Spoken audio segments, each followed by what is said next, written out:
Hello, can you just introduce yourself a little bit to our audience, please? Yes. Sure, my name's Joel Bylos. I'm the Chief Creative Officer at Funcom and Creative Director on Dune Awakening. So, Dune, big franchise.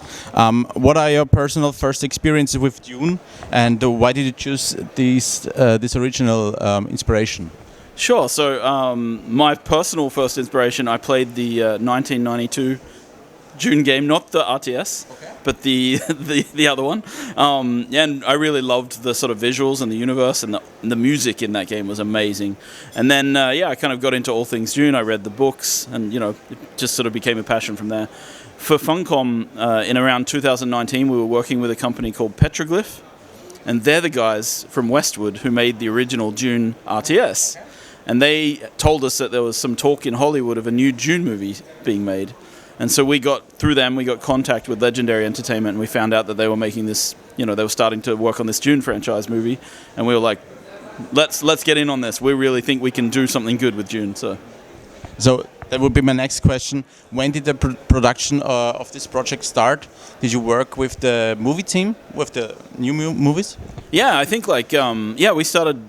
So 2019, we were doing conception of the project and all that sort of stuff. We got to go to Budapest to the set of the first film, walk around inside Arakeen Palace and kind of see Paul's bedroom, and we got to see the hallway where Duncan Idaho dies. So yeah, Legendary have been very generous in sharing assets from the film and inviting us in to sort of see what their universe looks like, and then so we've been able to take that as inspiration for ours.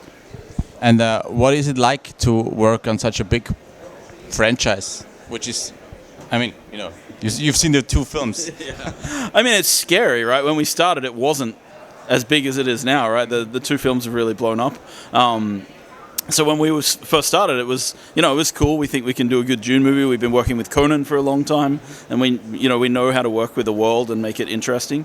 So that was that. But now there's a whole new level of expectation, and that's always a bit nerve-inducing, butterflies in the stomach. But it's cool.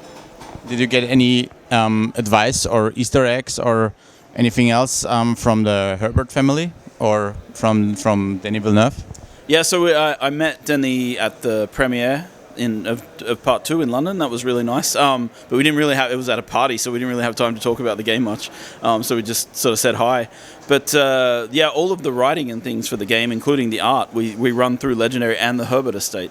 So the Herbert estate have given notes on the story. They've given us feedback on how we're talking about certain things in the game. So yeah, it's been quite an okay collaboration, right? So, and the game is about survival in the desert and stuff like this. Where did the idea come from doing a survival game in first place? Well, we started with Conan Exiles, so that's our last game, and that's a survival game. So we kind of thought, well, Dune is perfect for survival, and we know how to do this. So that was where the sort of starting point was, and we think Arrakis is a great planet for this, and everything kind of works to make a nice survival experience. So what are you personally proud of when you see your project coming to life?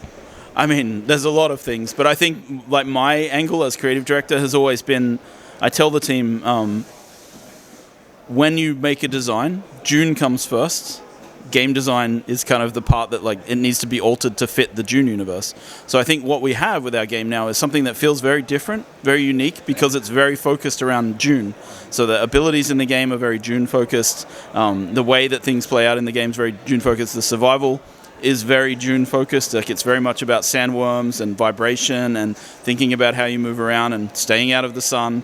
So I think it creates a very unique survival game. It's not just like every survival game with chopping down trees for wood, and it's actually something quite different. And as a creative director, did you get to invent any new objects or stuff for the new universe? We had to do some things that to make the genre fit. So, for example, building. Right, it's not like they do a lot of that in the Dune books. So we had to create some ideas around how does building work, and we made this thing called the construction tool that allows you to place out these solido projections, and then you fill them in with stuff. And that's kind of, let's say, an extension. I started with a law, the solido projections, and then I kind of had to expand it out a little bit to make it work. And that's kind of been those kind of innovations, yeah. What would you personally invent for the franchise if you would have any freedom? I don't know if I'd invent something, because I think what's strong is that it makes the franchise is what it is, and that's what people like. But I think I'd like, if I could do more, if I had more time and more money for the game and stuff, I'd probably do like another planet just to make something slightly different from Arrakis. So, what would you say to our audience as final words to look forward to Dune Awakening? Yeah, I mean, look, I think it's really important for people these days to understand that, like, hopefully what we're showing you, like, we're trying to be as honest as possible in our communication, show the game that is, show the game as it works, and if you like this kind of thing, please buy it. But if you don't, you don't have to either, right? Like, I really think it's important that people, buy the games that they're into, and, don't buy games that maybe you don't like, because... So, yeah, no, I think it's going to be a really cool game. It's going to be a lot of fun to play with friends, but yeah, cool. And it's for people who love the books and the movies, or the movies? I think there's a little bit of everything. Like, we have both references to the books, we have our unique storyline in the game. So if you've seen the movies, it's a different take than the movies, but it has a lot of the visual and a lot of the cool fantasies, like flying an ornithopter and things from the movies. And then, but if you've read the books, you get more of a feel for what's going on in the lore and the world.